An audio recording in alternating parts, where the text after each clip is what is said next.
உன் முகத்தை பார்த்தாலே எனக்கு கோவம் வருது.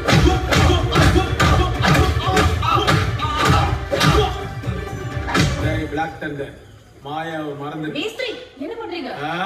பார்த்தா தெரியல, மாப்பிள்ளை ஓட விட்டுங்கிற. அவர் என் பேஷண்ட். பிபி டேப்லெட் தீந்துச்சுன்னு ஃபோன் பண்ணாரு. அண்ணா உங்க டேப்லெட்ஸ் கிளினிக்ல இருக்கு, போய் கலெக்ட் பண்ணிக்கோங்க. சரிமா? வரேன். பேஷண்ட் பேஷண்டா? ஆமா. அப்படி வருமாங்க நீர் மோர் எடுத்துனாங்க. நீ தான் எனக்கு மோரு. நான் மோரா? நடக்கிறடா. என் மொத்த பிரச்சனை உங்களுக்கு நடக்கிறடா.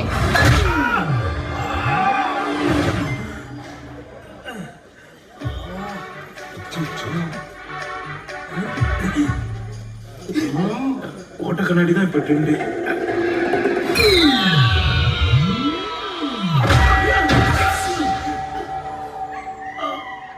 சார், ஒண்ணு என்ன பரவுறீங்க, இல்லைன்னா நீங்க பறந்தடி.